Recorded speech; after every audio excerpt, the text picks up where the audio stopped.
হলো মিষ্টি লঙ্কা। তোমরা বলবে যে লঙ্কা আবার মিষ্টি হয়, লঙ্কাও মিষ্টি হয়। দেখো এগুলো কত করকরে হয়েছে। মশলা কিচেনে তোমাদের ওয়েলকাম জানাচ্ছি।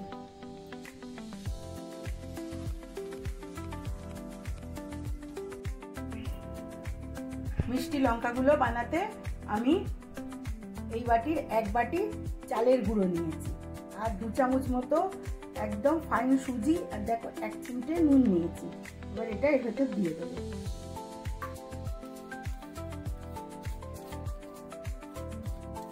ভালো করে মেশানো হয়ে গেছে।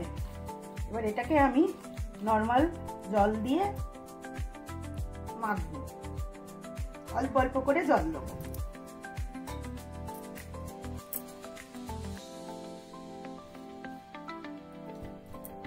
অল্প অল্প জল দিয়ে এটা আমার মাখা হয়ে গেছে। এবার এর মধ্যে সুজি আছে বলে এটাকে আমি এইভাবে 5 মিনিট ঢাকা দিয়ে রেখে দেবো। এটা আমি 5 মিনিট ঢাকা দিয়ে রেখেছিলাম। এবার ঢাকা খুলে এর মধ্যে অল্প রিফাইন তেল দেবো। অল্প রিফাইন তেল দিয়ে এটাকে ভালো করে মেখে নেব। এটাকে আমি 2 ভাগ করবো।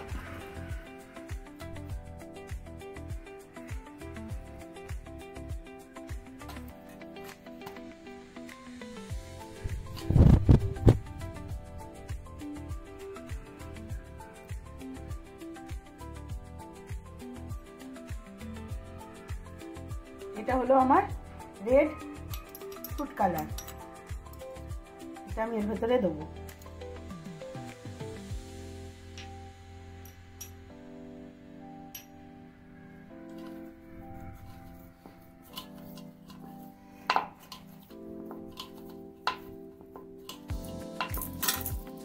দিয়ে এটাকে আমি ভালো করে মাখবো। মাখা হয়ে গেছে। এবার এই যে হাফ মাখাটা ছিল তার মধ্যে আমি গ্রিন কালারের ফুড কালার দিচ্ছি, দিয়ে এটাকে ভালো করে মাখবো। লঙ্কাগুলো বানাবো।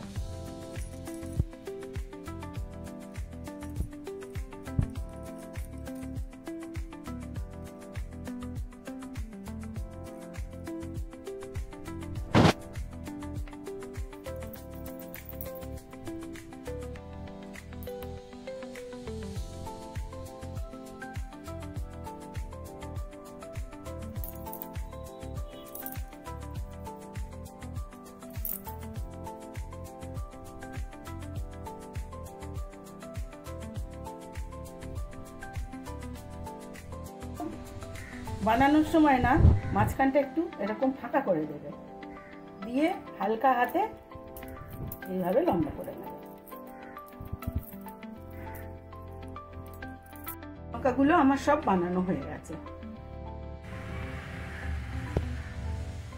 তেলটা আমার গরম হয়ে গেছে। এবার প্রথমে লালগুলোকে আমি ভেজে নেব। এটা আমি মিডিয়াম আঁচে ভাজবো। এগুলো আমার ভাজা হয়ে গেছে। এবার এগুলোকে আমি তুলে নেব। এগুলো আমার ভাজা হয়ে গেছে, তুলে নিলাম। এইভাবে বাকি লঙ্কাগুলোও আমি ভেজে নেব। এগুলো আমার ভাজা হয়ে গেছে। আমি এই বাটির 1 বাটি মতো চিনি দিয়েছি। এবার তাতে অল্প জল দেবো।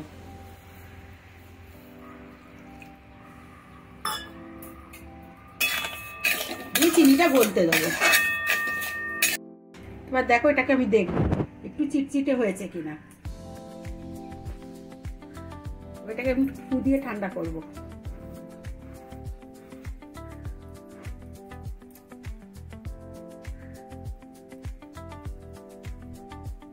হয়েছে। এটা আমার চিটচিটেই চাই। আমরা যেরকম বালুশাহী করি, লেবু দিই যাতে ওটা ক্রিস্টাল না হয়, সেটা আমরা করবো না।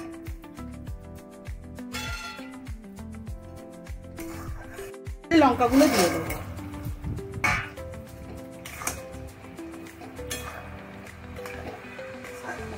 দিয়ে এইভাবে নাড়তে নাড়তে একদম শুকনো করে ফেলবো। মিষ্টি লঙ্কাগুলো আমার হয়ে গেছে। তোমাদের যদি এই রেসিপিটা ভালো লেগে থাকে তাহলে তোমরা অবশ্যই এটা লাইক করো, বেশি বেশি করে শেয়ার করো।